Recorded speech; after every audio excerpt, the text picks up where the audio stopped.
সূরা আন-নাজিআত। রহমান রহিম আল্লাহ তাআলার নামে। শপথ সেই ফেরেশতাদের যারা নির্মমভাবে অবিশ্বাসীদের আত্মা ছিনিয়ে আনে। শপথ সেই ফেরেশতাদের যারা সহজভাবে নেককারদের রূহ খুলে দেয়। শপথ সেই ফেরেশতাদের যারা আমার হুকুম তামিল করার জন্য সাঁতরে বেড়ায়। শপথ সেই ফেরেশতাদের যারা হুকুম পালনে এগিয়ে চলে। শপথ সেই ফেরেশতাদের যারা সব কটি কাজ সুষ্ঠুভাবে পরিচালনা করে। কিয়ামত অবশ্যই আসবে। সেদিন ভূকম্পনের এক প্রচন্ড ঝাঁকুনি হবে। কবর থেকে সবাইকে ওঠানোর জন্য সাথে সাথে আরেকটি ধাক্কা হবে। এ অবস্থা দেখে সেদিন মানুষের অন্তরসমূহ ভয়ে কম্পমান হবে। তাদের সবার দৃষ্টি হবে সেদিন নিম্নগামী ও ভীত সন্ত্রস্ত। কাফেররা বলল, সত্যি কি আমাদের আগের অবস্থায় ফিরিয়ে নেওয়া হবে, আমরা পচে গলে হাড্ডিতে পরিণত হয়ে যাওয়ার পরও? তারা এও বলেছে, যদি আমাদের আগের জীবনে ফিরিয়ে নেওয়া হয় তাহলে সেটা তো হবে খুবই লোকসানের বিষয়। অবশ্যই তা হবে বড় ধরনের একটি গর্জন। এ গর্জন শেষ না হতেই দেখা যাবে তারা কবর থেকে উঠে জমিনের উপর সমবেত হয়ে গেছে। হে নবী, তোমার কাছে কি মূসার কাহিনী পৌঁছেছে? তাকে যখন তার মালিক পবিত্র তুয়া উপত্যকায় ডেকে বলেছিলেন, যাও ফেরাউনের কাছে, কারণ সে বিদ্রোহ করেছে। তাকে জিজ্ঞেস করো, তুমি কি ঈমান এনে পবিত্র হতে চাও? তাকে এও বলো, আমি তোমাকে তোমার মালিকের কাছে পৌঁছার একটা পথ দেখাতে পারি, এতে তুমি হয়তো তাকে ভয় করবে। অতঃপর সে তাকে আমার পক্ষ থেকে নবুয়তের বড় একটি নিদর্শন দেখালো। কিন্তু সে ব্যক্তি নবীকে মিথ্যা সাব্যস্ত করল এবং সে তার বিরুদ্ধাচরণ করল।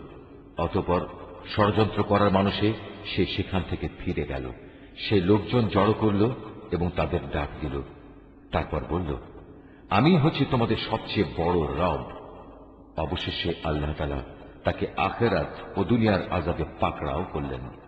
অবশ্যই এমন সব লোকের জন্য এতে শিক্ষার নিদর্শন রয়েছে যারা আল্লাহ তাআলাকে ভয় করে। তোমরা বলো, তোমাদের দ্বিতীয়বার সৃষ্টি করা কি বেশি কঠিন, না আকাশ সৃষ্টি করা বেশি কঠিন? আল্লাহ তাআলা তা বানিয়েছেন। আল্লাহ তাআলা শূন্যের মাঝে তা উঁচু করে রেখেছেন। অতঃপর তাতে তিনি ভারসাম্য আনায়ন করেছেন।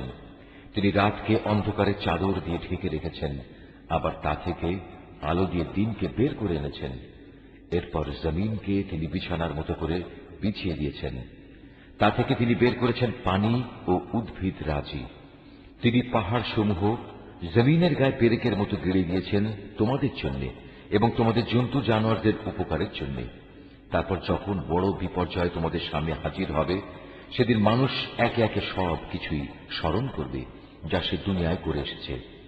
সেদিন সে ব্যক্তি দেখতে পাবে তার জন্য জাহান্নাম খুলে ধরা হবে।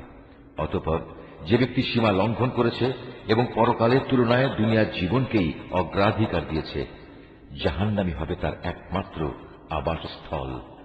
আবার যে ব্যক্তি তার মালিকের সামনে দাঁড়ানোর এ দিনকে ভয় করেছে এবং এ ভয়ে নিজের নফসকে কামনা বাসনা থেকে বিরত রেখেছে, অবশ্যই জান্নাত হবে তার ঠিকানা।